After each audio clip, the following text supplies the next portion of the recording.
rapper. He makes pretty good music, to be honest. Hey, there we go. Okay. We're spicy. Everybody can see us. What's going on, guys? what's up, everyone? Let's get right to it. So, in case of some of you may not have known, we are going to start a new series. We've been planning this for a while. We were just waiting a little bit closer to early access to actually get the ball rolling.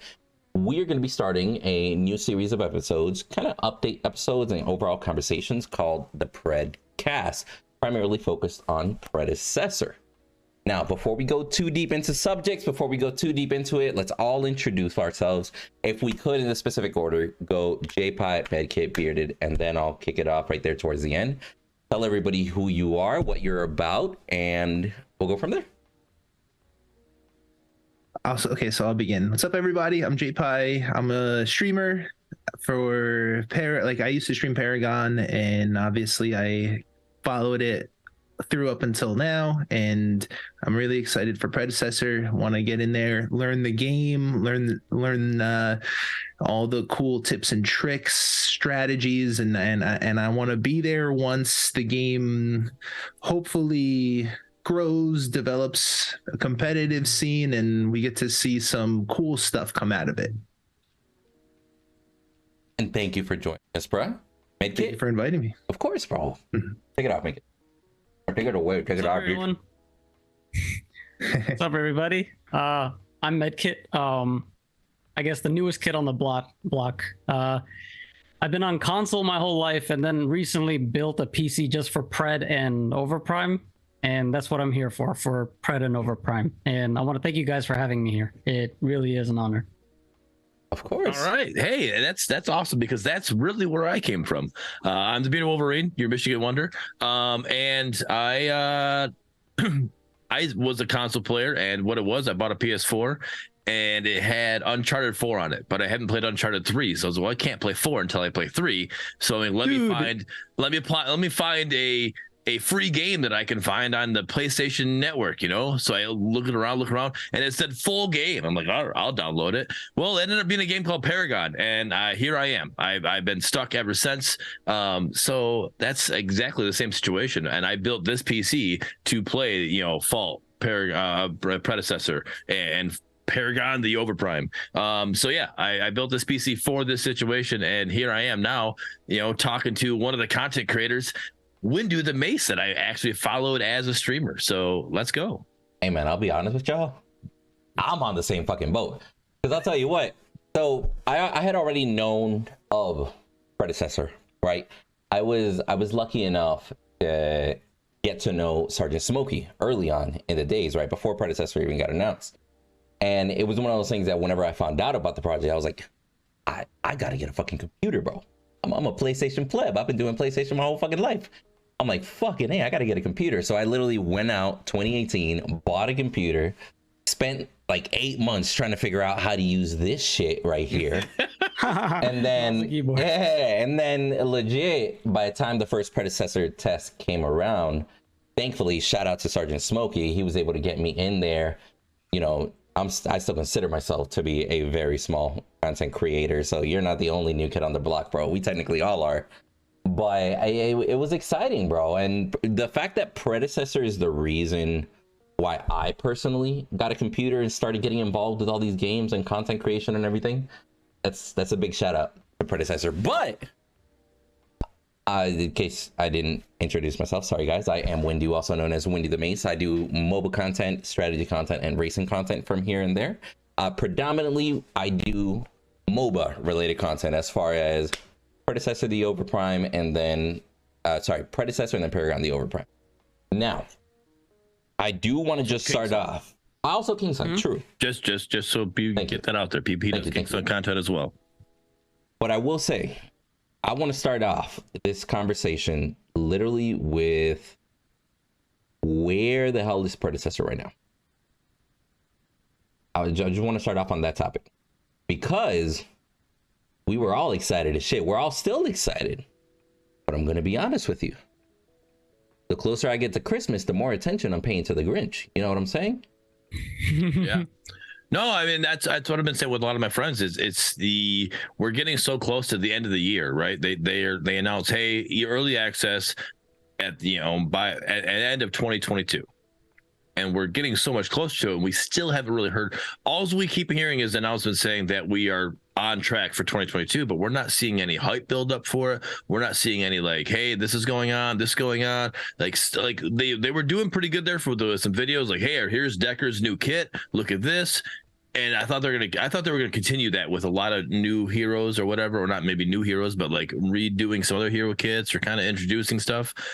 I thought that was gonna be a little flow for that, but then that stopped.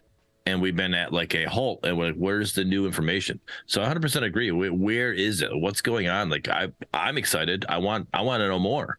Yeah, bring the hype. Like let's get this going.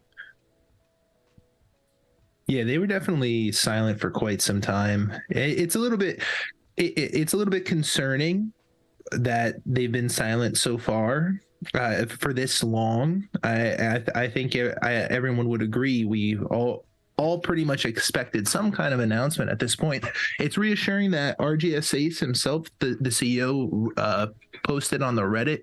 It's pretty comforting, and that he also reaffirmed early access this year, because that's like not just the community manager, that's straight from the mouth of the CEO. So if you can't trust that, then you can't trust anything. And I do believe in RGS Ace. I think he's a pretty darn good CEO. And right. There's one thing I want to ask you guys. Do you know that like that company, Omida, they are, I think, fully remote. So like the whole studio is fully remote. Are they? They are. I didn't know that. Yeah, I can't even fathom how you can work like that. It's just so many moving pieces. Really? Yeah, a lot of Zoom meetings, bro. What do you mean? I looked at their job postings a while ago. I wanted to join them too, to be honest. I was thinking about it. What are you trying to go for? Which position I would want, because he said I want them all, bro. I did see somebody posted earlier. They saw they went from, or maybe it was the posting, the RGS posting. They basically went from 30 some people they had on staff to now they have like almost 50 or above 50 people. Like the fact that they're growing is a huge sign. It's a huge sign. But on that point, JPI, like you're talking about RGS Ace, I do agree with you. You can trust it, right? They are on point. They are going to have early access at 2022, but the fact that there's no hype leading up to it, and I have to do a shout out to Jelly Knees because he brought it up on the For the Minions. It makes you wonder if there is actually going to be like, is there an issue? Like, are we doing it just because we said we said we're going to do 2022, so we're going to push it early, and we shouldn't. We should actually hold off. Are we doing it? I mean, is that something that's going to happen? Yeah, I mean, that's a valid concern, and since it's taken this long, the only thing I could maybe rationalize is, the other, like maybe their marketing hype is not geared around early access release, but when they officially release. So maybe it'll just be like their early access release, and then they continue to refine it, add a couple heroes. And then once they feel comfortable enough to go full release, then they start really pumping those marketing dollars into advertising and all that stuff. That's what I'm guessing, because I assumed early access release would be that time, but with how silent it's been, I maybe it's not. Yeah, they had no skins, no practice mode. I think that's the scary thing. No skins, gung-ho. No skins at all. Well, they had the jailer Murdock. That was about it. Skins. They had jailer Murdock that didn't work. Yeah. They literally took it off the line because it had issues. So that's all they had. Fault had skins, and we all know where Fault landed. Like, I mean, I'm not saying Pred can't do it. I don't want to be that guy that's being the negative side of it. I'm just saying we're not seeing it. I will say though, because I was yet. True, but I was also thinking the fact that we saw what could happen with Fault if they save all marketing attempts for last minute, right? Closer to full release. And we're now seeing some of the effects on Paragon the Overprime, what the effect of some marketing can do, even as simple as prior to early access, right? As we've seen Predecessor do a little bit of marketing stuff leading up to a beta test and stuff, or some of the weekend events. So Medkit, let me ask you this. Yeah, go ahead. The Paragon, the Overprime is going on right now. Mm-hmm. A lot of people coming in didn't even know that Paragon still existed. So if they don't know Paragon still existed, that means they don't know Predecessor still existed. So wouldn't right now be a good time to actually like bring in and start showing you some of your information, like and doing hashtag Paragon and just to bring people like, oh look, it's Paragon, and it might even be like, oh wait, that's not the Paragon that's live right now that we can play. This is a different game, and just to kind of get like people to open people's eyes, like, hey, there's actually more than just the Paragon the Overprime. Utilize their live, like the marketing they've used, and get it to people to open their eyes, like, hey, there's actually somebody else we can pay attention to as well. Yeah, Paragon, if I'm not mistaken, had millions of players, right? At some point. I think I have a really strong gut feeling that we're gonna see the early access trailer after the 21st for Overprime. Yeah, I have a really strong feeling about that because I think they're gonna not only try to, I don't know, they don't want to step like on their toes or anything, but they're gonna keep the hype going maybe because they're both Paragon, right? They're both successors, I guess, remakes. Worth mentioning on that, and shout out to Shutter750 in the chat. So he says, can't they technically use the name Paragon also since Overprime did it? And I believe I don't use it. I don't know about the technicality now. From my understanding, there was no money involved. My understanding, they just went and asked. That's the way I understood it. I'd be like, yo, can we use it? And they were like, sure. Knock on the door. Hey, yeah, that name, can we use it? Your logo too? I don't think they can promote with it. I mean, if you do hashtag Paragon, I don't think you're not doing hashtag Paragon the Overprime, right? If you do hashtag Paragon, I don't think you're gonna. That would. I guess I could be wrong. If you can't do it, you can't do it. But either way, promote it. Use the fact that the hype for Paragon the Overprime is going on right now. Utilize that is what I'm saying, and let that go into it. Because I think, in my personal opinion, I'm saying it right now, and I've said it in other Discords. The next week after Thanksgiving, because the week of Thanksgiving is not, because that's when Paragon the Overprime is going to end on the 21st. That's the week, literally the Monday of Thanksgiving, right? That Monday of that week. The week after that is the best time for Predecessor to go live with their early access, in my opinion, because that gives you 3 weeks-ish before Christmas. So that gives 3 weeks to people to play. People usually are done traveling for the Thanksgiving time around that week after. They're coming back because they have to work. So they're done traveling with that situation, and then they also get 2 weeks at least before they start traveling for Christmas. So that's 2 weeks of game time, maybe 3 weeks of game time, depending on how the travel works for Christmas, that you can actually get people to come in and start being hyped up for your game. That's what I think is the best time. The first week of December, or that week after Thanksgiving, would be the best time for them to go live. So utilize this hype for Paragon the Overprime to get into that, is the way I would do it. Also, a few weeks for the dev team, right? Before they go on vacation themselves. Mm-hmm. You think they're going to give them a vacation? I mean, you're gonna get a little vacation. I don't know how long a vacation you're gonna get, but you're gonna get a little something. It's still a holiday, like you got something going on there. I doubt we're gonna get a patch December 25th. If that happens, that's I would feel upset for them. Like, hey, that's mean. You guys should be doing that. Yeah, right.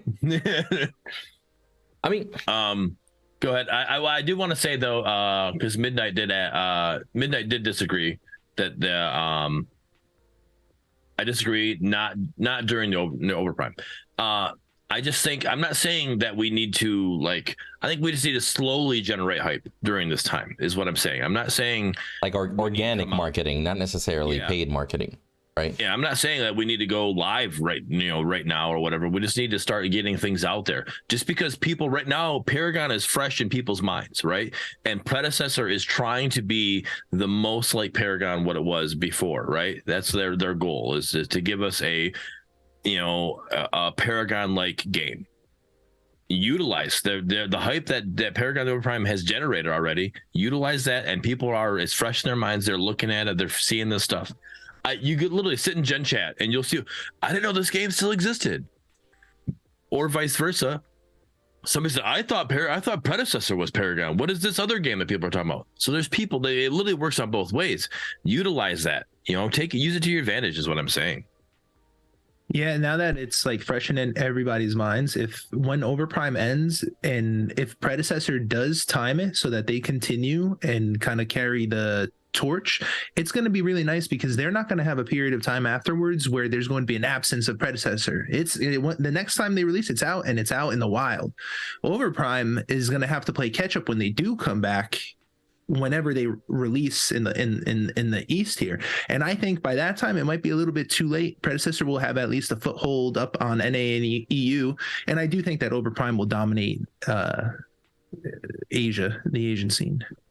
All right, so Midnight does say, I think so too. Don't want to start the clear war. If you try and start hard marketing during the middle of Overprime, due to Overprime, as opposed to Meda's original scheduling, then it'll be a war. And then says, if it happens after Overprime, then yeah. And it says, yeah, I get what my second comment matches what I mean. And then he said he is sitting in Gen Chat right now. So yeah. I just it's there. We just need to take advantage of the little things, like if it's what is that Back to the Future, when he's riding his little hoverboard and he grabs the bumper of the car and he kind of gets that, it just use the tailwind, grab that and let Overprime just take use the speed to catch you up there, and then once that car stops, you just keep passing on and you just use that the momentum that they have. Take advantage of it. You know what I'm more worried about? I'm not necessarily worried about the fact that are they going to come in at the right time and market? And I don't mean to be pessimistic here, but I'm more worried about what have they added, right? Because we did see new UI in the Kalari video that they showed last, right? That was kind of cool. We did see, I want to say we've seen clips of like Aurora being in there a couple months ago. Correct me if I'm wrong. I don't remember Aurora being in there. No, didn't they? I'm pretty sure at one point they shared a clip and they just showed that Aurora's picture was one of the pictures up top. Yeah, I think it might have been a blog the roadmap post. picture. The roadmap picture. That's what you're talking about. I don't remember which picture. You might be talking about the updated HUD. And yeah, they've already canceled out that those were just placeholders. So that was not a hint towards any new heroes or anything like that, or the next line of heroes that was just placeholders. Got you. It was Gideon with Muriel abilities, and Gideon's not on the top either.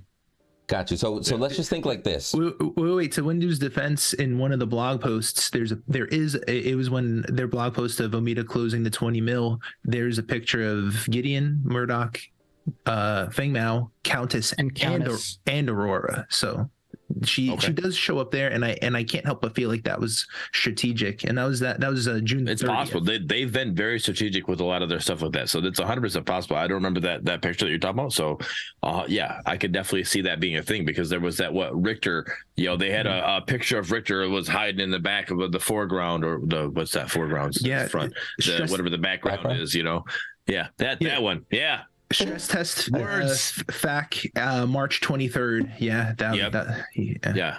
Oh, so and also, he was in there. Mm-hmm. So let me ask you guys this. Was in one as well, and then here she is. Yeah. So they do that. They definitely put those little Easter eggs in there. Let me ask you guys this: the last time that we played Predecessor, we compared to the time we got to play before, we got a couple new heroes, right? We got maybe like a. Oh, poor guy. Yeah, I didn't play the first one. I played the April stress test. I built this PC in December. Oh, okay. I was on PS4 before that. Oh, so you're new. Okay, I see you. I'm new. I see you. I'm also new to mouse and keyboard as well. So. All right. Got you, bro. It's a lot easier than anything. Full mouse. I use a Tataris is what I use. Yo. He said, "What the hell?" So I didn't even go full Razer, right? Yep. I didn't even go full keyboard. You never go full keyboard. I can't with you, bro. Anyway, so let me ask you guys this. Let me ask you guys this. The last time we saw Predecessor compared to the version before, the map was very similar, if not identical, right? Maybe a little bit of polishing here and there. I know they added water effect, a little bit more water effects and stuff like that. They really worked on their VFX a lot, from what I could tell, up to VFX and the last effects test were always amazing in Yes. Pred. And then they did add a couple heroes in there into the mix as well, right? Now, my question is, how much do we honestly expect to be different versus how much do we expect to be the same if they come early access? Because I've seen personally a trend of, hey, we're not necessarily adding too much, we're just making sure the quality's. I can name a couple. I've watched that video a dozen times at really slow motion to pick up as many details as I can. And I noticed they added new items. Like if when Kalari opens up the item shop, if you look closely, there are some new items, but I can't like you don't know what they do. There's the smite, right? That was like the biggest change I found. It's an active smite being now. active now. Yeah, that's huge. And hunt was the biggest complaint that I've noticed. That was in the predecessor Discord. Like there used to be a channel called Feedback that was on slow mode.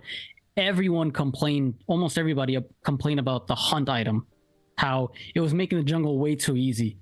It was like a passive smite, and there was a lot of conversation about, Fangtooth fights. Like, okay, not having it at the right time. Yeah, they're gonna just walk in, hit it, and then.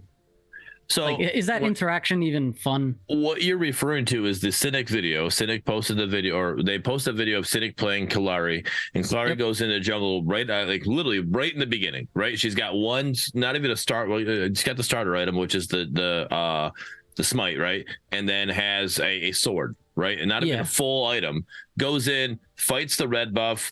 Fights. I can't remember. I went through and watched it all again. It was fights the red buff, and blue. Right, fights the four-man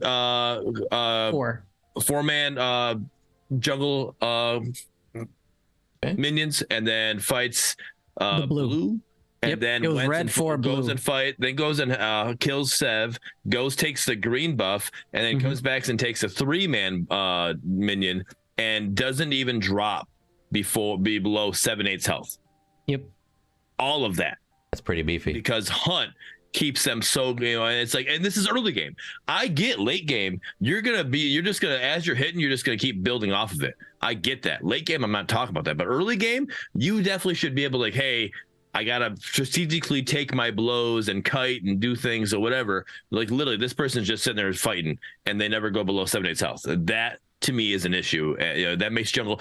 I can't jungle. You put me in any of these games, I'm horrible at jungle. You put me in Pred less stress test, jungle was easy for me. And I'm somebody who I'm horrible at jungle. You put me in jungle, we're gonna lose. You put me in Pred jungle, we still win because it's that easy. That says a lot. I'm an ADC main that can't jungle. You put me in jungle on Pred, we can still win, and we got this, no problem. Yeah, the minions don't really pose much of a threat, and that definitely is the truth. I don't know how you would balance it or how you would tweak it, but it does feel like they don't take enough HP out of you, at least in the early stages of the game. Because I mean, it's true. You want to have that kind of decision making where you think, do I take this camp and try to gank? Or, I don't know how the numbers are right now in terms of experience and gold gain for those camps, but damage wise, there's no risk to your health. And I like having that factor where you have some junglers thrive better in that aspect than others. So Yeah, I would understand it. And JP, I know you're like a Sevarog main. Sevarog's your boy, right? So if you went in there the jungle with a Sevarog, all right, and he leaves it with 7/8 health, okay, this guy's a tank. That's what he's supposed to be. But Kalari's not a tank. She's a squishy assassin. So if she goes through and does all of that and doesn't drop below 7/8 health, it's like, well, that's an issue to me. Like, if you're a jungler, you can have an assassin, and especially the assassin's going to do damage. Like, this person's going to come through and like two-shot kill me instantly. Like, I need her to be at least low health when she comes out of the jungle, like or like half health. Yeah, and in that example, it's actually the reverse because Kalari does more damage, so she clears and keeps her health higher than Sevarog. Because Sevarog, you also got to try the last hit, and when you miss, you take damage. Unfortunately, I don't know if it's changed, but Sevarog not so much of a jungler anymore in Predecessor. I'm sad to say, just because the way that the stacking works and the way that their jungle is, if you once you get, you could play him in the jungle, but ideally you never want to play him out of solo lane because you get way more stacks there. Absolutely, more stacks. Yeah, it's not comparable. Now, I listen. I just wanted to say I had a game where it was tested where, I was jungle Sev against the solo. Sev. Lane Sev? Yeah, and by the time I had 80, and I'm like a macro-oriented player, I try to farm stacks. The other Sev had like 130. He was like way above, so. Damn. Yeah. All right. Well, hopefully that's something they're able to balance out, because I know like with Fault, they were trying to give like jungle minions, Sev could get like 2 more stacks, so than normal. It was like almost like double the stack, maybe not double, but like it gave him a little more boost to kind of help the jungle out. So if you played jungle Sev, you get a little more stacks with him, because that was something like I played Sev and I'm like, I'm actually doing decent. I thought, because I was playing solo Sev, I was like, I'm doing decent with these stacks, and I'm somebody I can't stack with shit. Like it's I don't know how people do it, but I'm like, all right, I was like doing okay with it, but I went in the jungle. I'm like, I can't stack worth shit. Like, what's going on? Like, I'm like, these should be easy stacks. These should be free stacks. What's happening here? But yeah, I couldn't do it. I'm like, all right, yeah, this is not my character. Yeah. So if we're to go based off of the last Kalari video that they showed us, do you guys think it would be okay if Predecessor releases this version of the game that, quite frankly, doesn't look like it's changed much since April?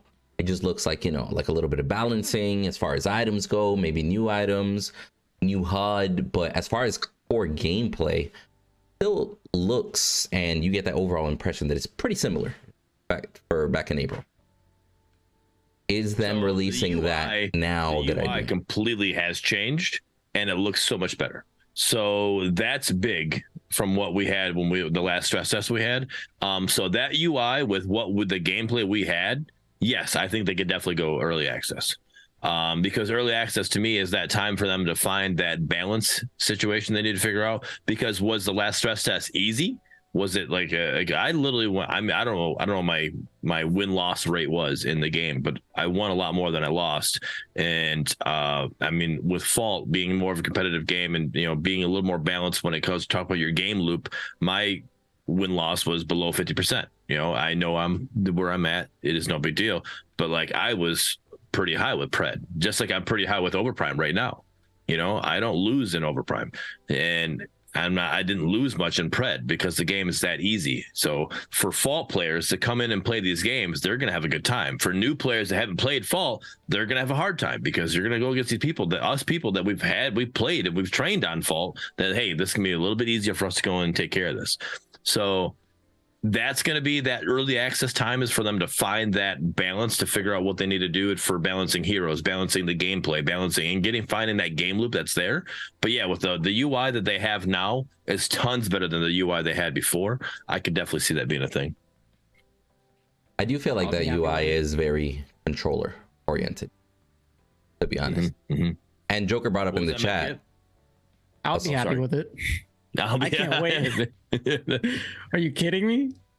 Like, there's gonna be a couple of like minor nitpicks here and there for me, but overall, like, I just want to play. Yeah, I mean, and I think that's where most people are at. Like, even if they gave us just like a more refined version of what we played back in April, right? I think people would still be happy. My worry is that the comparison back in April, at least in my personal opinion, between Overprime and Predecessor, in my opinion, there was no contest. Like, you played Predecessor and you're like, yeah, bro, this feels good. This is spicy, right? Time has passed. That comparison will now be viewed differently based off of more recent results with Overprime. So I'm wondering if they come out with, like, imagine let's just say they bring out a couple skins, like, because given the benefit of the doubt that they will have skins, right? Because I hope they got skins. You imagine they do early access and no skins are in there, so they got a pretty good head on their shoulders. I'm pretty sure they're gonna have at least some skins in there. But given that map, the gameplay style, not much has changed as far as that side, even though, you know, a little bit of fluff on top. Would Predecessor be in a good position to compete in the mobile market? That's my question. What do you guys think? I think absolutely. I think Smite has reigned as king in this niche genre, in the MOBA genre, and I think a lot of the Smite players are looking for something new, which I think will have them on board. And then with everybody else that's playing and invested in it already, you already have a nice, healthy size of players, because some of those competitive players, even like with this most recent Overprime test, I saw, I think one EU player, I think he had like 7,000 viewers on like the first day. So that's like a lot of eyes on these successor projects. And that was just only him. That's not even, Overprime had a lot of big Korean streamers too. But you have a nice foundation there. And with just that momentum and the kind of runway that they have ahead of them with the you know, the funding they received and all that, they're poised for, I'm not saying to just like instantly win out over Smite or anything like that, but I think in time, yeah, one of these projects are going to definitely like dethrone Smite and be the third person MOBA. I think it's already happening, bro. Like, as I was you know, playing one of the remakes, I actually had a coach from a Smite team stop by, and they're like, yo, how are you liking this game? Like, I already got a couple of different comp teams that I help manage checking out these remakes, and they're loving it, bro. Like, we're already looking into going into that competitive scene and everything as soon as it ramps up and whatnot. So, you know, that to Smite, but I think that's going to happen regardless, whether it be Predecessor or Paragon, the Overprime, etc. Right? But I really am worried also about the fact that, you know, quote unquote, it was confirmed by a developer that the early access portion will be paid early access, even though the full release will be free to play. Worth mentioning that out to everybody, just to be clear. Once the game is fully finished and ready to the public, it will be free to play. But there was a developer that doubled down, pretty much saying that paid early access is 100% normal in the industry, which I don't disagree. But that is frowned upon by a lot of the MOBA community and the Paragon community. So what are your thoughts on those? Paragon community, the most in that situation, because they already paid for these assets. They already played for these assets. They've already grinded for these assets. So that's the biggest situation. Meeks asked actually in the chat, bro, as you brought that up, Meeks brought up, you know, is everybody going to be mad for the pay to play? I can only speak for myself. I'm not going to be mad. I'm going to pay to play. I'm still going to play pay for the game because I want to grind. So I'm all about it. Like, I'll do the same thing even for Paragon the Overprime. Like, I did it for Fault. I paid for that. I did the early access for that. So bring it on. To me, and again, I agree, that is normal. I'm not saying there isn't games out there who don't have a paid early access, but to me, it's normal. Like, it's early access. If you want to join early, you pay a little extra to get in. I'm okay with it. You think people will have a similar reaction to what they did with Fault? Because in Fault, it was paid early access, but the initial launch was rough. So people were paying for a rough event, Like, the game wasn't the game wasn't smooth. The whole internet, half of the internet going down that very same day and shit, A lot of people spent money and they're like, the fuck is this? Right? So, and that was more of a sentiment that kind of stuck with Fault as time went on. But now, if Predecessor comes out with a smooth early access, even though it is paid, very similar models, but just smooth, will that make a difference? Apai's smiling his ass off. You want to say something? Sorry, I was. Can you repeat the question? I was talking to Huddy. I can't with them, I bro. was typing. No, you're good. You're good. But so if Predecessor were to release an early access and it were to be paid, if they have a better launch than Fault did, if everything goes smooth, if everything performs well, the game feels great, will that make a difference on the public's opinion on the fact that it's pay to play or paid early access? Yeah, naturally, if it goes smoother, it will be. I hope that they don't. I mentioned an idea on a Fault partner panel a while ago. I would prefer it to be free to play, and then they have optional packs you could buy, maybe like different tiers, with the founders pack being the highest.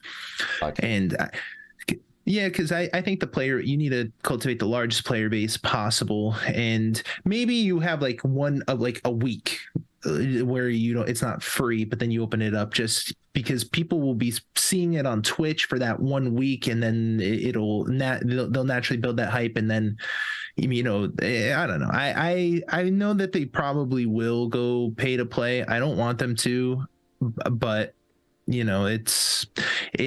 from a business standpoint, I can also understand it's extra money, basically. I mean, it's SGXD in the chat brings up a great point too.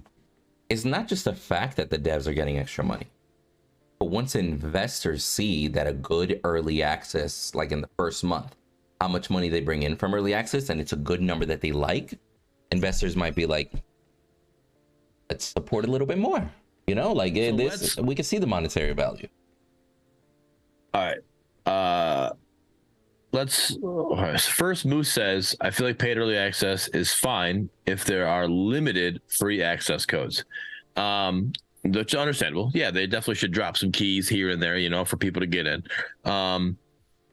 Maybe have some of their content creators that they have working with them, give them some free keys to drop in here and there for other people. But there's that situation. Fault did something similar. But I think that's the big difference here, though, that people, Fault had its issues, right? Fault, its early access go live was rough. Not all on its own issue. Like, that wasn't all because of Fault that it went rough. There was other things going on in that situation that it went rough. But Fault also was a funded by the community game. Predecessor has been bragging $2 million, $20 million. We're $22 million game. They've been putting out that, and hey, we got investors. Great on them. That's awesome. And you can see it in the game that they have the money behind it. You can see in the amount of employees they have that they got the money. Like, it's great to see. Let's move on it. But I think that also, because they have investors, that also says, hey, we need to make money because we got to prove to the investors that we can do this.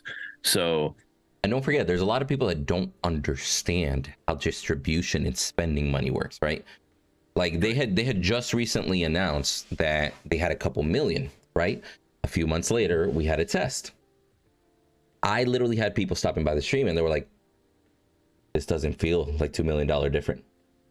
Right. A lot of people have that perception of, they got 20 million. I better see night and day difference. Where the fuck are all my skins?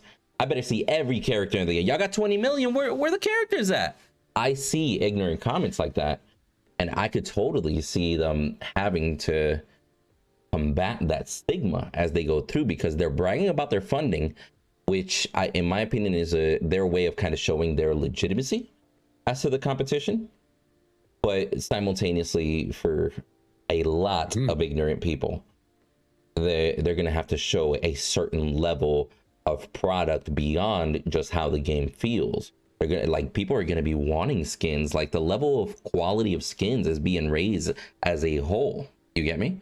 People are going to want skins. People are going to want super dope animations. Like, I think they're honestly in an uphill battle that they can handle, but I think they're in an uphill battle that they ran into a hiccup, and that's the reason why we haven't heard anything. Personally, that's my speculation.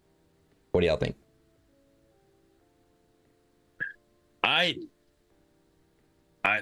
First I got to read what Midnight says here. Midnight did a great job. I understand. So it's hard for paid versus unpaid. EA because it's hard for a paid or versus unpaid EA because of both sides of the fence. It'll look bad.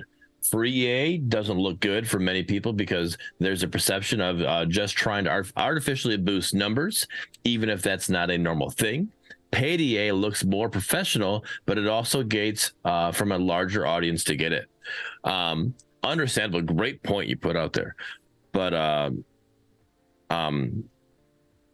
to what Windu was saying, like, yeah, like you have to understand how the money is being distributed in that situation. Like, it's not just because they got 2 million right off the bat doesn't mean that instead 2 million just instantly goes into here we go. The game's Right. perfect. Like you're paying the people that are working there. Like you all right now, the devs on staff can actually start getting paid if they weren't getting paid. So now they're all right. Here we go. I'm actually getting some money income to me. Now they're actually grinding work and they're doing some things that they can start doing. That doesn't mean it just instantly turns in. You could send me $500 right now. I can't just instantly make $500 into something that here you go. I got something for you. I got you. You paid me. Like it has to happen. Like stuff like that goes. When they announced that news that they made, they secured $20 million in funding.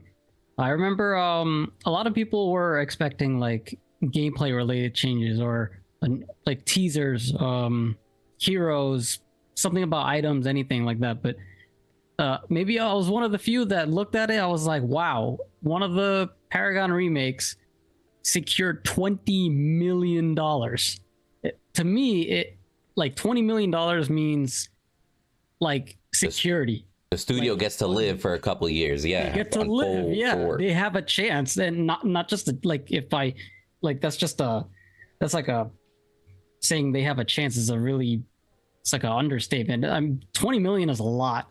I was really happy when I saw that. I was happy when they said they secured 2 million. Yeah, I'm not saying we're not happy. I'm not saying we're not happy at all. But what are they doing with it? Yeah, this is the reality, and I'll tell you something, okay? Because I made a video. Yeah, I made a video before the 20 million was announced, and I went to the UK local 7-Eleven. Yeah, that's the video. I went to the UK. I know. I watched it.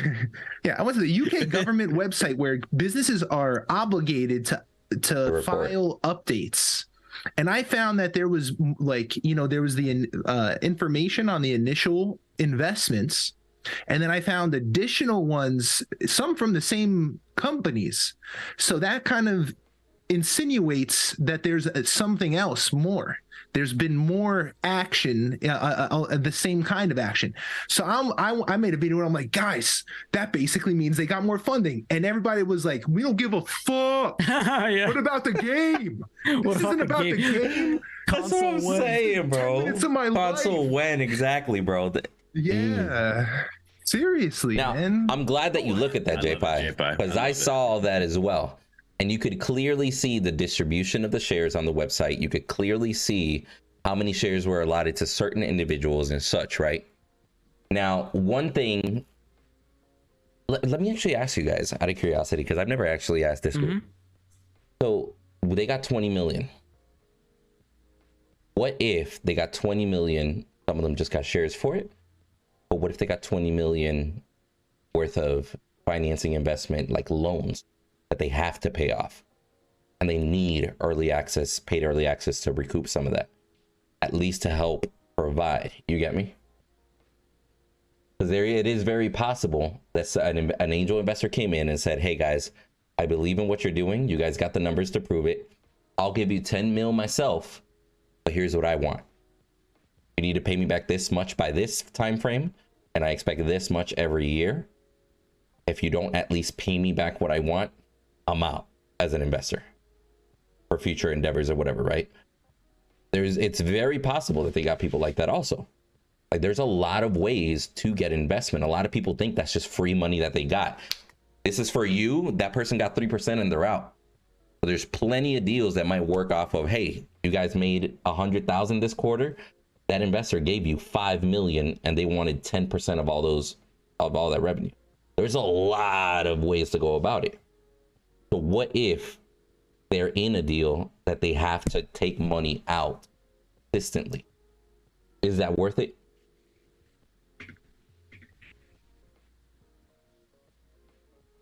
Don't all talk at once. Okay.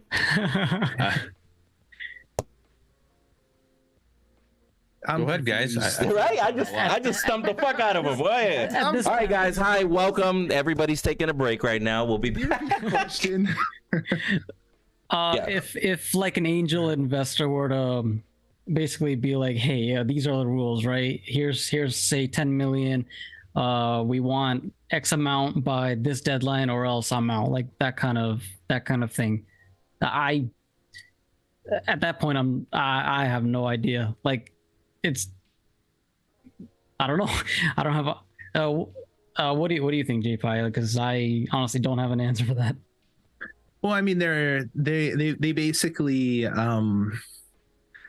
they have some time, and they've stated several times that they still maintain creative freedom, which is a good thing to state, and hopefully it will hold true as time goes on. It depends on their numbers and their targets, and if they're hitting their targets, they'll definitely maintain that kind of control.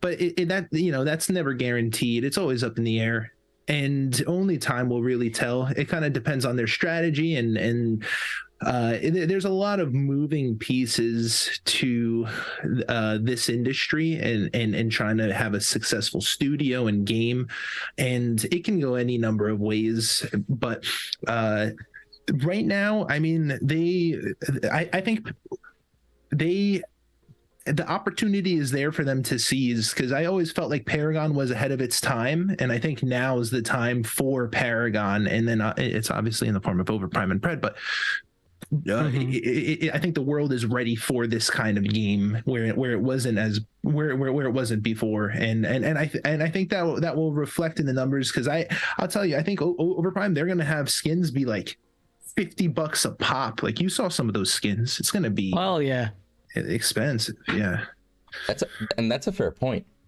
Now, the reason why I posed that question to you guys, right, is because when everybody hears paid early access, they typically have the reactions that we had here in as a general consensus. They're like, I don't want to pay, but I will pay because I understand.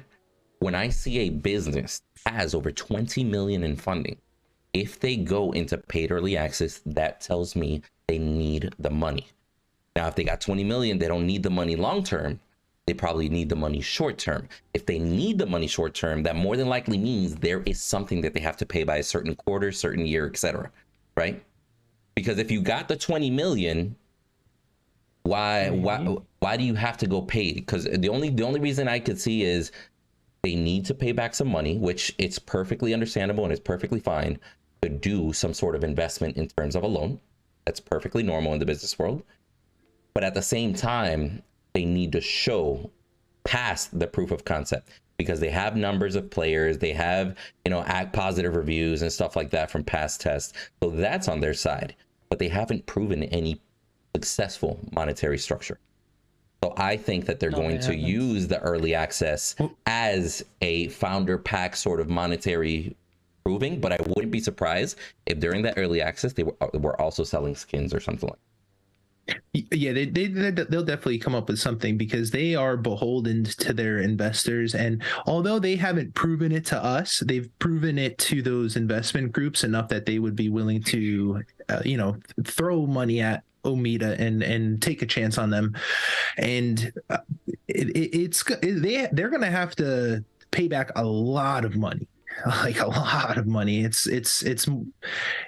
don't know what the exact ratios are. There's like certain like norms in investments. I try not to read too into it, but there's like certain percentages that you people will, like, you give $1 million, and it depends on the deal and the agreed value, etc.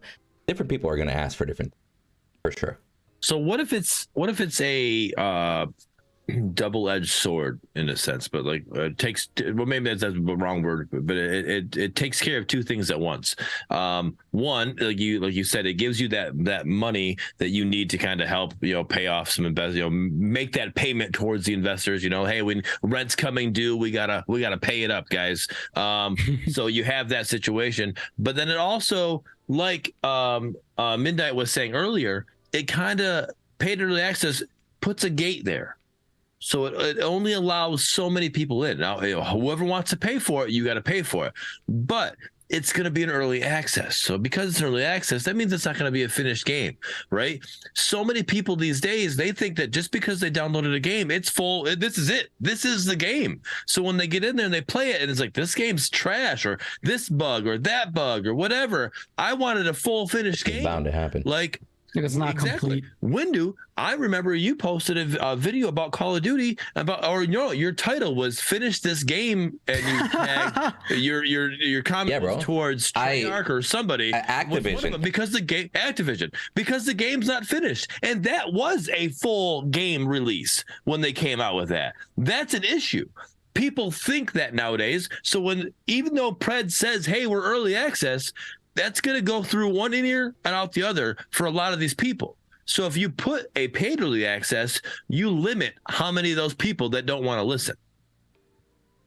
And there you would run into the same issues that Fault actually ran into. When you get something for free, it's reciprocity. Like at that point, you feel like, hey, I owe them a chance. It was free.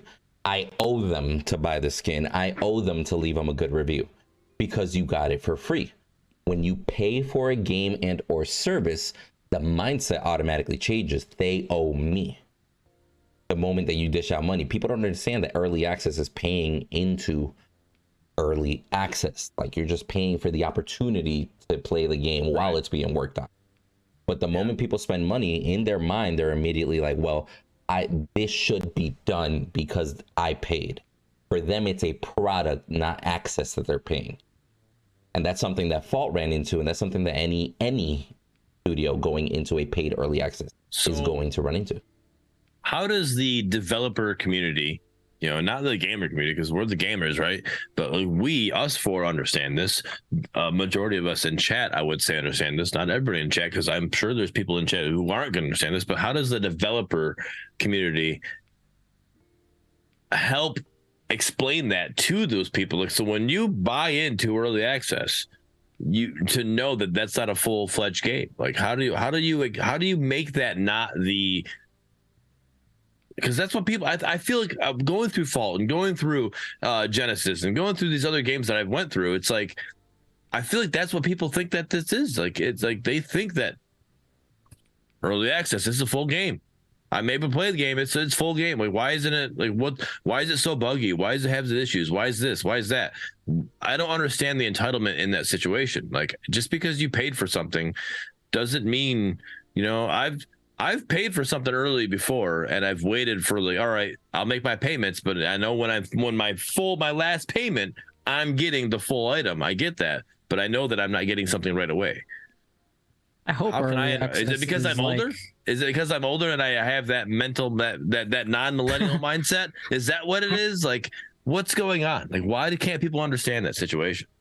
I think the only way you can really counteract that is if you release enough content quickly, like if you keep it fresh and you're able to release and people can see the game change before their eyes quickly enough, they'd be more willing to forgive.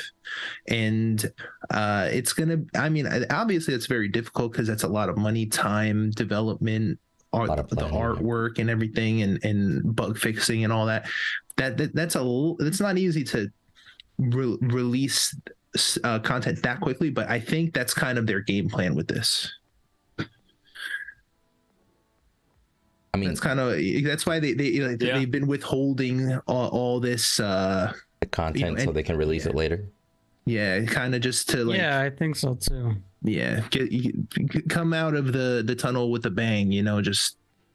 Well, speaking of that, holding on to content, like, or we saw Fault come out, right? Fault comes out, they release with their Bone Crusher Chimera, right?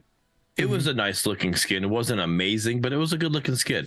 And then they kind of upgraded their skins as they went. You know, that Space Gideon skin was really, really cool looking skin. Whatever that one was called. I can't remember the name of it. But it was Astro. You know, and then But they it was had content. Astro Gideon.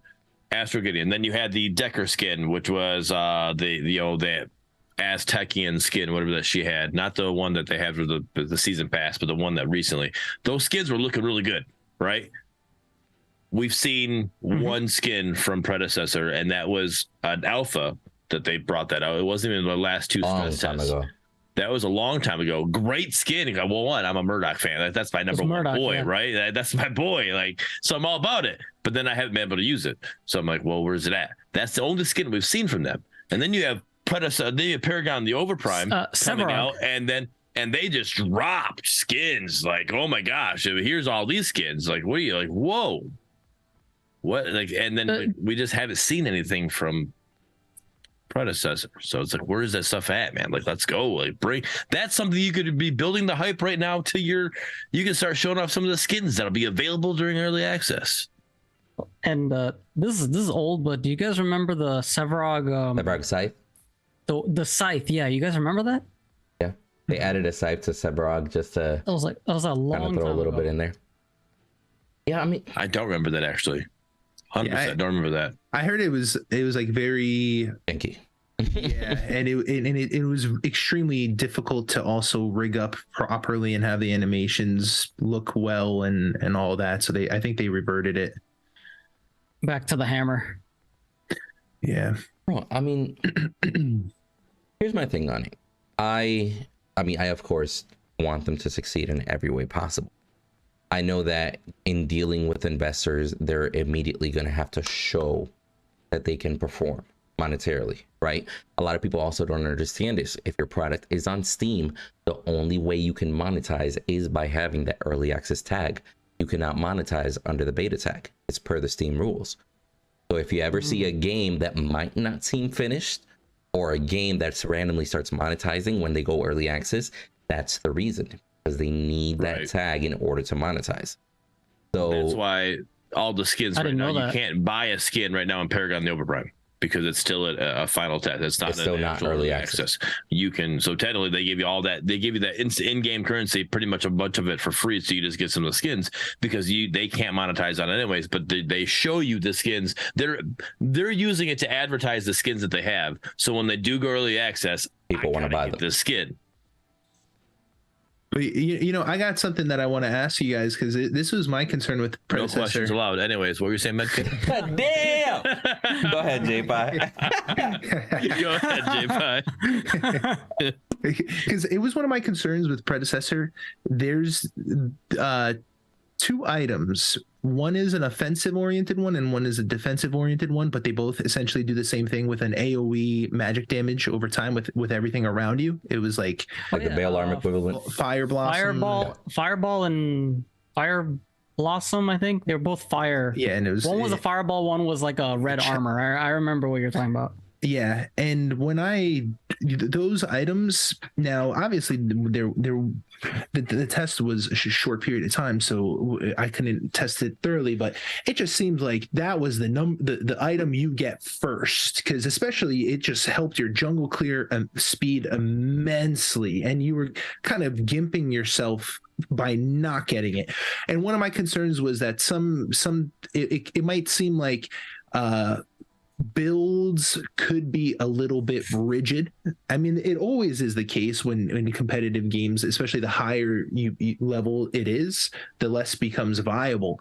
But I do have concerns, and I hope that Pred has enough items variety, which I think they know that this is a potential problem, but they have enough item variety to kind of counteract that, because I know as a jungler or something, I don't want to be delegated to like, this is one item that I have to get every single game and then I can branch out. You know, I kind of hope that they do a good job with the build variety, because that's going to be it's going to help keep things fresh and metas evolving and developing, and it's going to keep people engaged to find that next like nice build, that nice combo, etc. So Did you guys run into that? So yes, because you're not wrong.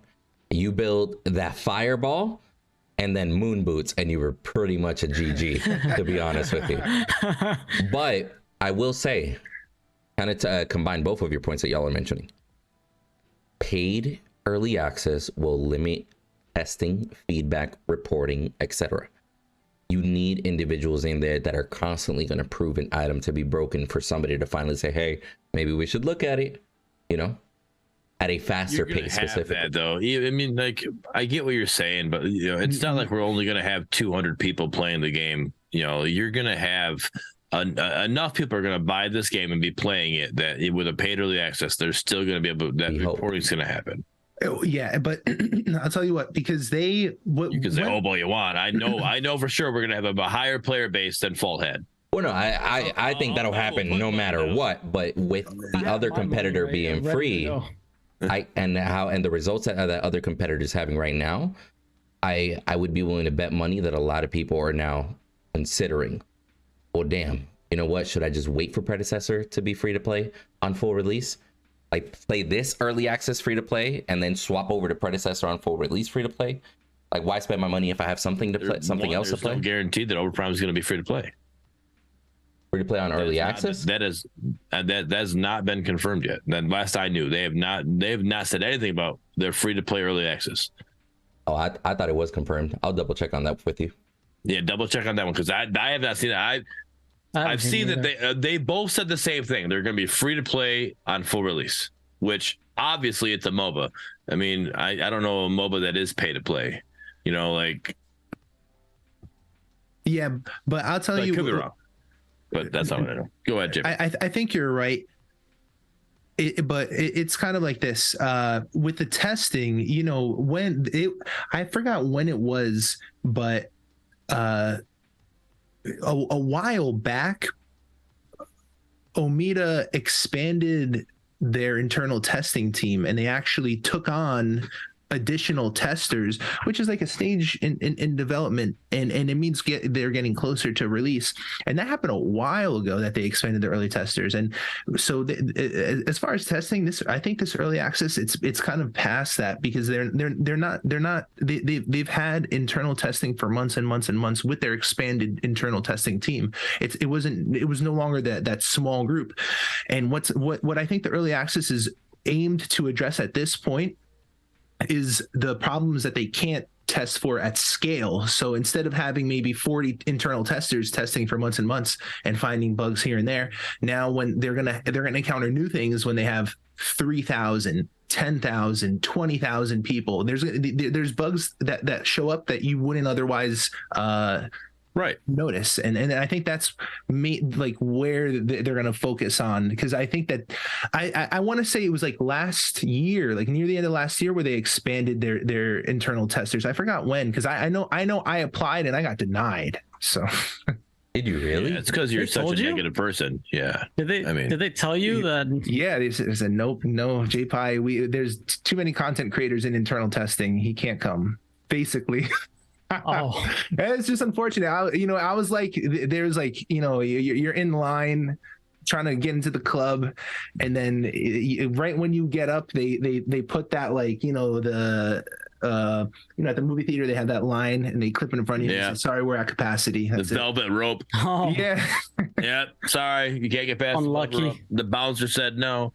I mean, I applaud you for applying. I didn't even apply because I was a fault partner at the time, and two, I just, like, the whole testing thing, I don't have the time for it. Mm-hmm. As a content creator, like, I'm here, I'm trying to stream when I can to make content. And I've been really slacking on making content outside of it. Like, streaming is the only way I've been making content so far right now. I need to get better at doing doing the other things. I'm not on Windu's level by any means, but I'm trying to get there eventually. I mean, shout out to anybody who's able to be a tester and help out in that situation, but it wasn't for me. But I could understand them, because I don't know, like, it does, like, you want somebody who's just like, hey, I'm a gamer.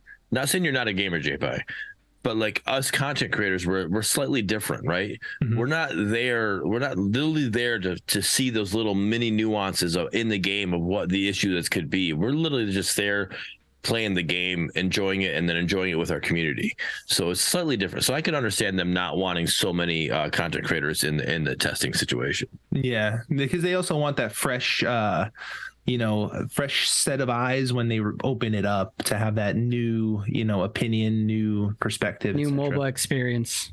Right. Mm-hmm. Yeah, absolutely. But I think that's going to be the focus, because when I tested for fault a little bit, and each company has its own testing environments, their own testing processes, and it's different. And who knows how Preds is going to turn out. I think, judging from their previous test, it was pretty good. Overprime, one, I will say, there was a very noticeable improvement since their last test. Still a lot of jank, but still they did pretty good. And I'm excited to see those two clash. Yeah, no, these two going at it are definitely going to be great. I still feel if we take Predecessor from their last stress test and how it felt, the smoothness of it, and how the game played, it's better than Overprime. Overprime is, if we're looking at Overprime just itself, the change that it made from that last CBT to now, this game to me is now the true MOBA. Last CBT, it was a brawler with MOBA aspects. And now it's a true MOBA. Is it still fast paced? Yes, 100% still fast paced. But I'm okay with it. I'm still having fun with it now. Last CBT, I wasn't having fun with it. So they made some changes to it. But there is still some things that need to be worked on. It's not the greatest game that a lot of people are saying it is. And I understand a lot of people, because that's the new hotness. They're like, oh my gosh, it's amazing. I get that. I'm not there. And I don't think Pred's there either. I think these games both have a lot of work to do to get to that point. But I think the smoothness and how the game felt, Predecessor last stress test still beats Overprime right now. And that's last stress test. So where they at now? Where we at when this game comes out? What's it going to be? How's it going to feel? What's going to happen? What are the differences they made besides just the video that we saw of Kalari and Decker? Well, I think that's a shame too, though, because I would say Predecessor probably up until this latest holiday season was pretty on point. Hearing clips, posts, questions, interactions, like they were pretty on fucking point as far as social media, marketing, etc. agree with you. It definitely feels, and I think that's why it feels like they hit a roadblock, because it wasn't just like, hey, we're gradually stopping. It's just like, we haven't heard from them in a while, have we? What the fuck happened? So I would like to just go ahead and kind of show the stream real quick, the Reddit post that we mentioned earlier. Go ahead and read it and kind of go over it, right? So while you're looking that up, or while you're getting that ready, I want to point out that's another thing that I think Predecessor's doing wrong, right? This Reddit post was their last, what would you call it, announcement?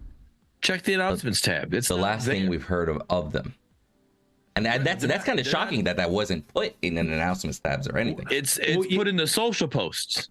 Well, I can explain why, and I actually like this. So I'm on the other side of the fence here, because it's not the announcement people.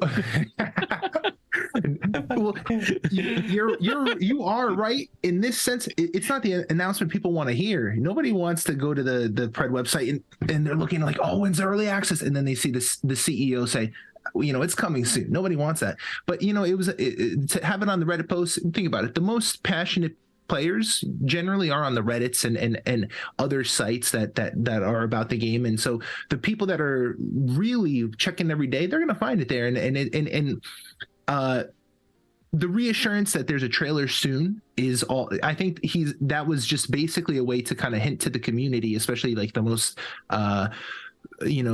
zealous fans, that there's like something right around the corner to kind of ease those tensions. So I think it was a great move. I do. Not what everybody wants, which is why it's on the Reddit and not on the official like blog. I see your point there. I definitely see it. Like, they definitely don't want to make this as big of a billboard, but they don't want to say they didn't communicate. So they're kind of distancing themselves a little bit while simultaneously be like, oh, y'all didn't get the memo? We said something, you know? Yeah, you can't be like, Predecessor, you didn't say anything. They're like, no, check the Reddit. We did say something. Check Reddit. Yeah, I need a saying, post. Their last announcement, if you look at the announcement tab, last announcement was 6:30, right? And it was the 20 million they got. That was the last announcement they made, right? You could have done something since then, right? Besides just using social post, right? Because you do have, and literally sit in Gen Chat, and I know Midnight will confirm me, because I know Midnight's been sitting in Gen Chat too. Will confirm this with me. You have people coming in, they check the announcements. Oh, there's been nothing since 6:30. You guys haven't said anything. Like, and that's an issue. Like, I'm not saying that all of these should be announcements. I'm not saying everything up here, but like, you could have been like, hey, new Decker kit. That's an announcement. Here's the video for the new Decker kit. Check this out. That's an announcement, right? That can be an announcement. That doesn't, it just have to be a social post. That's the issue I see with that as well. Like, we literally haven't seen anything. Like, they're not using the announcement tab. I'm not saying it has to be always used, but it's there for a reason. Use it, and for this to be like literally this, and I'm going to read it here in a second, but this Reddit post was being linked multiple times in Gen Chat before it finally got put into a social post. You know, mean, like that's like the like, message itself. Like, no, like actual Gen Chatters. So like Medkit saw it on Reddit, posted in Gen Chat. I saw it on Reddit, posted in Gen Chat. You saw it on Reddit, posted in Gen Chat. Like, that's what you're. So instead of the actual like, hey, why isn't this an announcement? Why isn't this a social post? Why isn't this pushed out there? And it finally then got posted here. If you guys want an update, here's a social post. And it's still, this to me is still an announcement. This is, hey, for all of you that have been, because you know what started this? I could be wrong. I don't want to, I guess I don't, maybe I'm not that big of a deal, but we started talking in Gen Chat saying, hey, I was hoping to see some kind of hype rolling up. Literally what we said at the very beginning of this. I was saying, hey, I'm surprised we're so close to the end of the year where there's no hype at all. And everybody else started, yeah, I agree. Yeah, I agree. Yeah, I agree. Yeah, I agree. And we started a whole band of people like saying, yeah, I agree with this. And then all of a sudden, bam, there's a Reddit post. People are linking in Gen Chat. I'm like, okay, let me read the Reddit post. Oh, great Reddit post. Great Reddit post for an announcement. Like, let's put this announcements. Nope, social post. Anyways, for those of you who don't know what we're talking about, I will go over and read what the Reddit post is. All right. We hear you is the title of this Reddit post. Hey guys, just want to chime in and say we hear you. Firstly, we're sorry for the radio silence. Our goal is to be transparent as possible with the community, but as all of us are heavily focusing on the development, this is often it gets lost in the day-to-day. Heck, I was a community member myself who complained about the same thing with Paragon, so I definitely know how frustrating it can be. This is not our intention. This is from the CEO, by the way. Worth mentioning. Yes, this is, yeah. Here is a little of what's been going on behind the scenes. Preparing for early access. We're committed to shipping early access this year, and as such, the team has been focused on this goal. The build is ready to go shortly, and we are just getting our ducks in a row on some external factors, and we're good to go. So before we move any farther, I read that, and that tells me that we literally you could like click on Predecessor right now and play the game. There's just certain things that they're waiting on. Like it says external, so I'm thinking like maybe there's some marketing things that need to happen or whatever. But I noticed that shortly. They said the game is ready to go shortly. That means soon the game will be ready to go. You get me? Yeah. He very quickly added the shortly and then mentioned the external factor. So there's still something they're finishing about the build. Possibly. Yep. Yeah, you can never like use language that fully commits like that. Oh yeah, that's like you only do that when you like it's beyond Set in each of them. stone. But yeah, they learn from the fault depths. We're good. So so anyways, wait, go ahead. Because one of those external factors I wanted to highlight, they announced also yesterday a new community manager, Kari Flora. Yes. Congratulations. And I think they're gearing up because I think they're Where did they announce that at? Not in the announcement tab. Yeah, it was on Twitter. So that's not an announcement? That's not announcement worthy?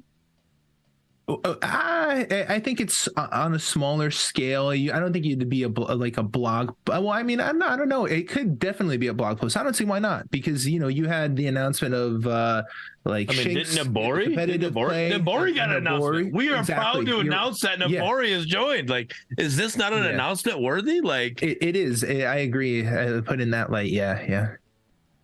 Nothing against Nabori. I'm not hating on Nabori. I'm just saying, like, other things have happened. They should be proud of expanding their staff. Tab? The announcement tab is where most people are paying attention. Announcement tab is what people literally on Discord follow to get this channel's updates in your own server. People will follow that and have that posted. Windu has it in his server. I have it in my server. JPI and Medkit, you might have it in your Discord servers. People follow this. If they don't update this, nobody's seeing it. Huddy has a great point. He'll make an announcement. You don't have to tag everyone. It could literally just get posted. Yeah. And it's still going to get posted to the other people's servers that have that follow option on there. So it's there. Like, they need to utilize it more is what I'm saying. Like, just take advantage of it. I'm not saying that every announcement has to be top tier. Right? Again, like what Huddy's saying, you don't have to add if it's not a top tier announcement, don't add everyone. Just put the announcement there. The people who follow, they'll follow it. They'll see it. But yeah, that number 1 point to me lets me know that their build is close to being ready, which then you could probably give a 2-week window minimum after they get ready as far as testing goes, right? And then from there, they're getting their ducks in a row on some external factor. That to me sounds like, hey man, we ran into an obstacle that somebody else is kind of putting in our way. We're trying to get that shit resolved, and then we're good to go. External factors, we like do Steam, know that recently. Well, Steam for sure, 100% Steam. We do know that in the past they also got they hired a company to work on their back end. Because they had back-end server issues. So we do know that they are a company that are viable of picking up a third-party company to help out with certain situations. That could be external factor. That could be a situation. What's going on there? I'm not saying it's a server. I'm not saying it's a back-end server issue. We fixed that. We know we saw that with the last starts. I'm just pointing that out as an example. All right. Okay, moving on. Number 2. Console has been another huge focus of ours. So much so that we started to increase our hiring efforts to find console experienced people as well as good partners who will help us drive the development forward with their experience. As the process can be very resource intensive, this isn't something a company of our size can easily handle on the side. We can't wait to share more with you in the next months. For the new year. All right, so they're trying to get Medcat back on console, even though he just got a PC. They're like, "Hey, man, we need to get back here." I think there's a good sign about console too, and I can explain that. So go ahead. Yes, say it.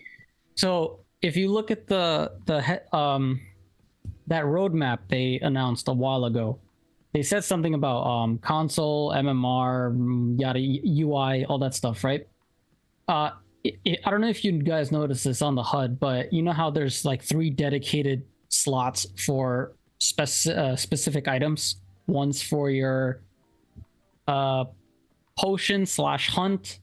The other is ward/sentry. And the other one is your crest. That's 3 buttons, right? That's square, triangle, circle if you're on PS4. And the others... the only console matters. Don't worry about the rest. R1 will be right mouse button. R2 is auto attacking.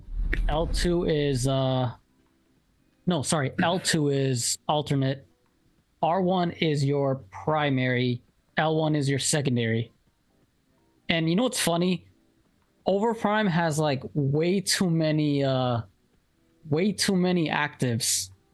And I don't know how they're gonna port that. Ooh, good point. Yeah. If you Somebody pointed D-pad out galore. that actually, if you look at Predecessor on Steam, it says they are fully console, fully controller compatible. Controller compatible. On Steam, it says that for Predecessor. I don't think it says that for Overprime.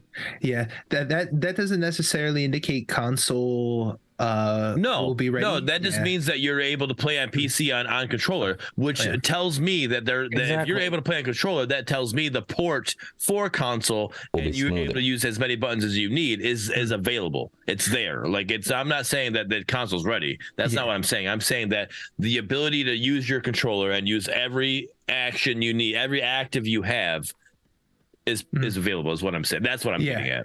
Yeah, you know how they're they definitely say they said they start to increase their hiring efforts to find console experience. I haven't read that part yet, dude. No, I'm kidding. You did. He said I was here. Who's not? Yeah, I was there. Who's not to say that they didn't invite specific testers? Say like if they used to be on console. Right. Well, I know through Twitter testing aim assist or stuff like that. Maybe, very possible. I know that through Twitter they're bringing in. Go ahead. Sorry, we're going. No, you're chilling. I was saying, so aim assist is a thing that they would have to like, I guess, code themselves, like what the gravity is when you move your cursor close to target. Let's say I'm in lane, and there's someone behind the fog wall, can I point my cursor there and will it like snap to him? That's like something like controller support, aim assist, tuning sensitivity. That's a lot of. They have to put manpower in that, right? That it takes time. So that's what I interpreted that from number 2 right here on the post that Bearded is showing. I just think that goes to the developers because I found out through Twitter that, for example, they hired a past Epic employee to be, I forgot what the title was, like lead game animator or something like that, like in the company. So they're hiring people from other studios with experience under their belt and etc. Yeah. And for me, that just means jargon as far as, hey, we're hiring individuals that have experience in the console field just to kind of assure to you guys that we're preparing properly for console. That statement to me in no way says we started porting to console. That to me in no way says we're ready for console. All that says is, as far as the support on the controller argument, you can do controller support for a PC game and never send that game to console. That's just going to make it easier when they do port because that kind of program is already there, right? That's a less of an obstacle they have later. But I like the fact that they're addressing console. I like the fact that they're saying, hey, the reason why we haven't really talked much about that is because we're restructuring our team. We want more qualified people before we tackle that task. That's what I read out of that, personally. What I read is that's not coming next year. That's going to be... Dude, I'll be honest with you. I don't want to give a timeline or anything like that, but to me, that says they kind of try to do it. They're like, whoa, hey, let's bring in somebody else to handle this. This is a little more complicated. Yeah. What do you mean building the house ain't this easy? Hold on. Yeah. When you have like stuff like crossplay too into the mix, crossplay was confirmed by Nabori. Yeah, it's complicated and it's very difficult to like get it at a really high level. But I mean, I'm sure they will, and I would guess maybe the end of next year, maybe sooner. Maybe they'll crush my estimate out of the park. Who knows? Yeah, their button layout, that's good enough proof for me. It's there. They just have to. It's definitely future-proofing. There's no too many buttons. Somebody like clip that sound with Overprime. That quack noise. It's definitely future-proofing. But I definitely have seen. I had people like I read the post as soon as it came out. I had people stop by the stream like, yo, you saw the Predecessor post? They said they're working on console right now, bro. Isn't that shit exciting? And they said they're gonna give us a trailer. It's like, hey man, I love the fact that they communicated. But I'm going to need you to ground yourself in reality a little bit and notice some of this business jargon that's being thrown at you, bro. You're making a lot of connections that have not been confirmed to you. Straight up. But yeah, I'll let you continue. Baxter 3579, he pretty much nailed it right on the head. I 100% agree with him. I think whoever gets to console first secures that bag right there. I agree with him. Yeah, I'm gonna say no. I think timing definitely is gonna matter. But if you have both competitors between Paragon the Overprime and Predecessor released within a 6-month period, and one of them is definitely superior as far as optimization on console players are not the most patient. Just throwing it out there, bro. You get me? Right. They're literally gonna be like, bro, all my friends are over all my friends are playing the new COD. Fuck it, I guess I have to buy the new COD. That's the logic between a lot of gamers nowadays. You get me? They'll play a game that they don't like just because their buddies are over there. There is a herd mentality. Not me. I haven't bought COD because my buddies play it. I just play games by myself then. I sent him an Etch-a-Sketch. Anyway, I gave up on Activision a long time ago. I had hope for Treyarch, but then Activision stepped on their toes too much, so I left. I stopped. I could act a better vision, so I quit trying. But yeah, anyway. So that my whole argument on that is timing will matter. Timing will matter 100% by all means. But quality to it also matters, because we saw another company that had timing on their side, but the quality of the product wasn't there and they got butchered for it, right? Mm-hmm. We've seen this literally firsthand. So timing is key, but the proper execution, I think, has to go hand in hand. All right, anyway, on to number 3, bro. Number 3, scaling a company has challenges. What started out as a 4-people community projects is now almost 50 full-time employees with countless more partners and contractors. This presents its own set of unique challenges that are common growing pains for an early stage company. Just in the last few weeks, we've had 10 new starters coming from the likes of Epic Games, Ubisoft, Rockstar, and many more established AAA studios. That's awesome. Yeah. The fact that they're hiring from AAA studios just means that they're hiring actual experienced personnel that are able to jump in and help boost this game to the level that it needs to be. True. And we know that they're properly structured, right?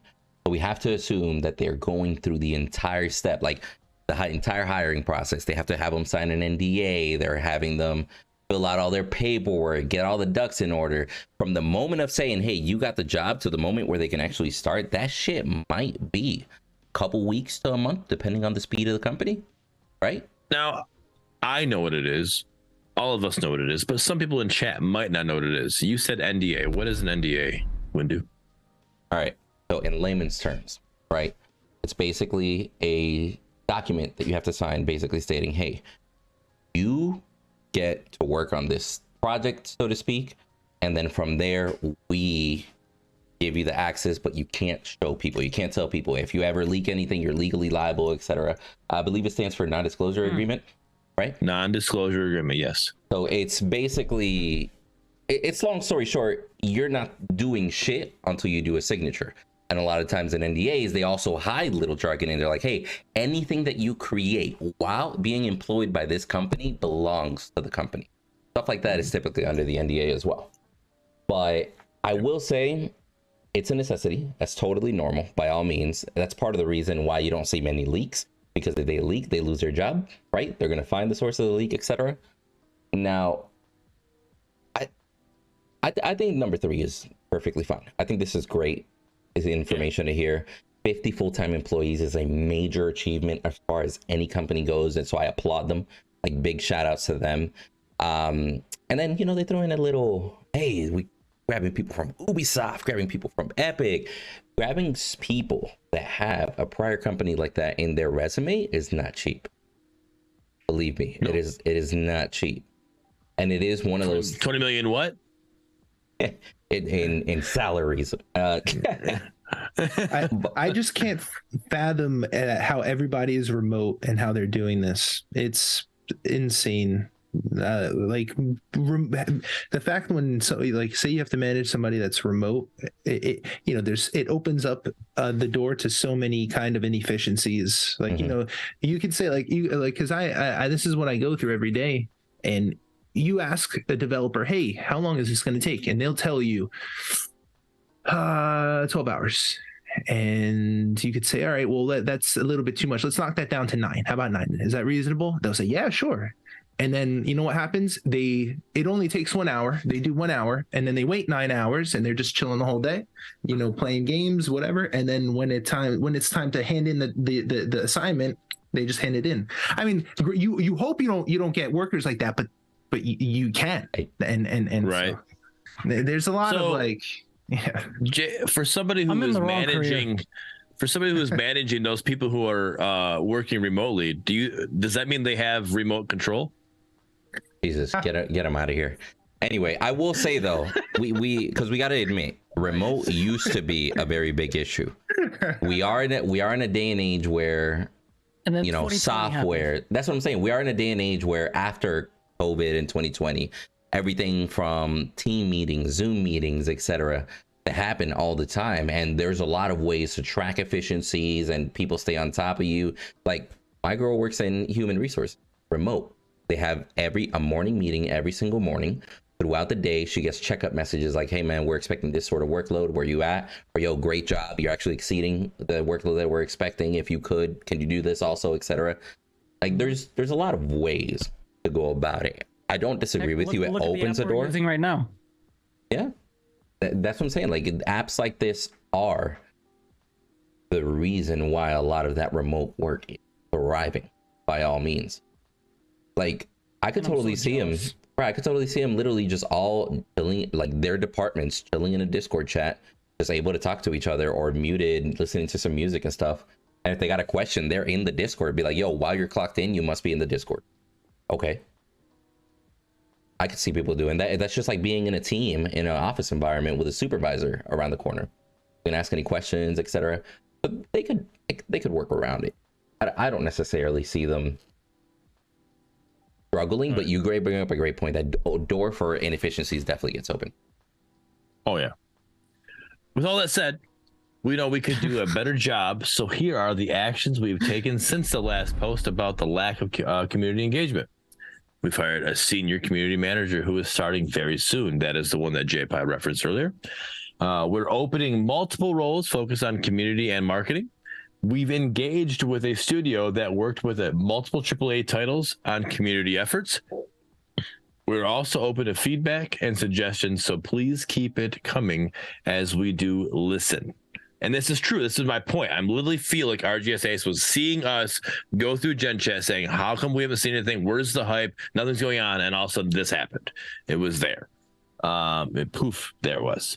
And then click on the little hidden text. Let's keep an eye out for that early access trailer dropping in a week or so. Let's go. Oh, yeah. I'm so excited. Oh, yeah. When that trailer drops, yo. The Howie trailer was really nice. And one thing that I liked about it is in that trailer, you remember it was for the stress test, I believe. And he had some like voice lines, but the characters seem to really bubble with personality. And I think that's I think that might be where Predecessor overtakes Overprime because, like in Dota and League of Legends, people have their favorites, and then there's like, they know the lore, and then the content creators will create art, write songs about it, etc. And Predecessor, I think, is trying to achieve that where people they see these characters with very different personalities, and everybody has the ones that they gravitate towards and really like to play, and I think they're going to capture people's imagination with that. So I don't like, this is a Predecessor show, right? And so we base this by that, but just to counter that with what you're saying is like, I understand exactly what you're saying with that trailer, but also remember back Overprime, when Overprime had their last closed beta test, they had that video of Revenant trying to destroy this tree, or Sevarog trying to destroy the tree, and then Revenant trying to stop him from doing that, and Countess teaming up with Sevarog, whatever. There was so sick. Definitely some the way they did that was great, and you could tell there was definitely lore building within that. And we do know from what they've talked about before, Overprime's trying to do a Netflix little animated series or whatever that's going on, something similar to what League of Legends did with Arcane. So if what you're saying is true, Predecessor's got an uphill battle ahead of them, because they're definitely going to have that. Netflix series is definitely going to help boost Overprime in that lore situation and people to have their favorites. Totally, absolutely. And it's going to be like strange for us, because we're going to see like with the same hero in two different lores. yes, it is going to be different for sure. Yeah, Arcane was superb for League of Legends, and the Cyberpunk anime was also really good for there. I haven't seen that one yet. I'm not that big. I've never been a Cyberpunk fan. Like there was so much hype going to it, and then I watched people play it. I'm like, and watch them be disappointed. I'm like, yeah, this is a very disappointing situation. I never played it either. But if you're an anime fan, then you'd enjoy it. It's a solid show. And then if you're not, then just stay away. It's not for you. Yeah, anime is not my thing. I watched Arcane because I'm a MOBA fan, right? So I watched Arcane, and I watched it. I'm like, I don't know anybody what we're dealing with. I'm like, I'm so confused what's going on. It's like watching the Super Bowl just so you can talk about it the next day. Yeah, I don't know who this person is. I don't know who that person is. I don't know who this person is. I don't know who that person is. I believe the one girl in Arcane becomes Jinx eventually, if I'm correct. I could be wrong, but I believe that's who that is. Yeah, Jinx and Vi. Yeah, like the girl, see, Vi, I don't know who Vi. I don't know Vi at all. I don't know either. The metal boxing gloves. Yeah, like I know Vi in Arcane, but I don't know Vi in League of Legends. I know Jinx is a ADC on Wild Rift. Right, that's what I know. Other than that, I couldn't tell you anything else. She was my favorite champion in Legends of Runeterra. So I'll be honest with you guys. I can't with you. We're up there as far as time. We're up there as far as time. So let's look to end here. Anything else you guys want to add about the subjects before we do our outros? Anything you guys want to talk about last minute or anything like that? Have you? Trailer dropping soon, I think, either this week or next week. Right. Medkit. Yeah. Well, while you're there, and we'll just kind of don't conclude this in your outro, obviously, but you make YouTube videos, right? Mm-hmm. You and Mangoose and JPie have been doing a series together, right? Yep. You want to kind of fill us in on that a little bit? Yeah, they were just basically we're talking about like the heroes that aren't in Pred yet. What we would like to see for them, because every hero in Pred has a passive, and it affects some heroes a lot that way, right? Like Kwang. If you move that passive over, you have a whole new ability, and that's where the fun is, where we kind of like brainstorm what we want to see, what kind of version we want to see. And we were doing it alphabetically, but I ran into a lot of technical issues. Remember, JPie? Yeah, that's normal. I did replace my RAM though. I got some new RAM. I had some faulty RAM, and it would corrupt my recordings if they were not done on a game, which I couldn't figure out what was going on. But after some research, that's a bummer. Okay, it's a bummer. Yeah. If you don't ever need any help, let me know, bro. You can ask JPie too. Definitely been through my own share of shit and have found ways to avoid it. Definitely. So I got you, fam. Yeah, that. Yeah, but as far as like the series was mainly to kind of like fill the void, right? There was a lot of silence, nothing really happening for Pred. If you look at my videos, they're all like conceptual. It's not gameplay related or anything. It's just to kind of just entertain people while we wait for the game we love. You just posted a video recently in the content creators, the Decker video, right? Decker video? Didn't you just post that, or is that somebody else's video? You posted it. Early access Decker highlights. I was just trying to I was posting so that video is not mine, but I found it on YouTube, and I don't think he's in that Discord, but it is Pred related, so I just wanted to just drop it in there. All right, hey. Because active video, community member for sure. Yeah, and that's what I like to see about you. He's brand new to Paragon. Like I don't think he's ever played Paragon either. He thought Decker was like a range spellcasting ADC or something. but later on he figured out, oh, it's a support. Anyways, Okay. yeah, that series was basically like a theory crafting hero builds, not hero builds, hero kits for the ones that aren't in Pred yet. Okay. JPI? And Any in last, alphabetical order. Right. Yeah. So just to wrap up, with my channel, my goal is this. Now, with this game, I'm hoping that it has a competitive scene emerge from it, and I would like my channel to be a place where we try to push the meta and discuss ideas and experiment and try to basically since I'm NA, elevate NA as high as we can. But I also feel like knowledge sharing is in everyone's benefit. So if we could help EU or Asia or South SA, anything, we share ideas, test stuff like that. I'm hoping to cultivate a community like that where we can really dissect the game at a very interesting level. And so I hope you guys join me for that journey, and I can't wait to dive in and see what this game has in store for us. You got anything going on, Bearded? Battlefield, JPI. I'll see you on the battlefield. Bring it. Each and every one of you.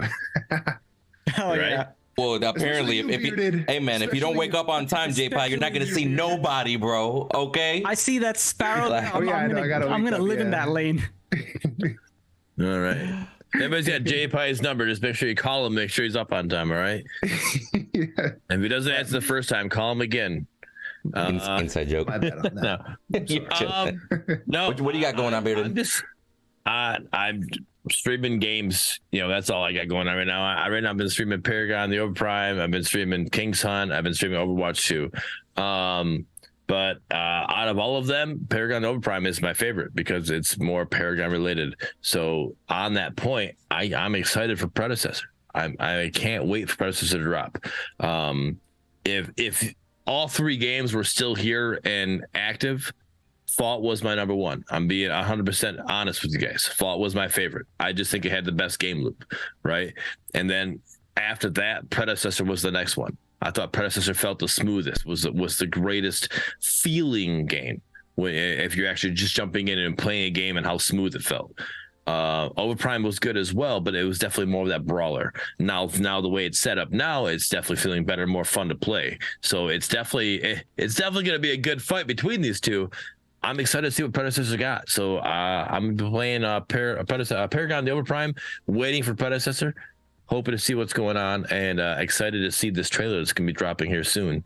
So stay tuned on this channel and on Windu's YouTube channel, because that's where this video is going to be uploaded, because we're going to be talking more about that when that comes out. When that video drops, we'll be definitely dropping a video here about that. All right. Cool. And on my side, there's got videos being posted all the damn time, to be honest with you. You just follow all the socials, follow the YouTube. You guys are going to see some pretty cool stuff that we're working on. Got a spicy, kind of like competitive camera angle thing that we're working on. JPI was supposed to be part of that test, but he didn't wake up. That's why we're making fun of him. But yeah, got some spicy things coming. Trying to revamp normal overall gameplay. But besides that, guys, we look forward to making videos like these on a more consistent basis. Of course, it will. The frequency will depend on the rate of information that we get out of Omega and Predecessor. Because if they only give us one post every 3 months, I promise you, I'm not going to be making one of these videos every day. You get what I'm saying? So right, we're waiting to see on frequency. Hopefully, things will pick back up, especially with only a month and a half here at the end of the year. But I want to thank everybody that did stop by. Officially, I appreciate you guys. We appreciate you guys. Again, make sure that you guys go follow JPI, Medkit, Bearded, and myself on all socials, and as well as YouTube, Twitch, etc. I'll make sure that all the links are posted down below. If you made it this far, as usual, leave a GG in the chat, because holy shit, you guys are clutch if you're actually here after this whole time. And we will catch you guys on the next one. Peace. Much love. Peace. Bye, everyone. Peace.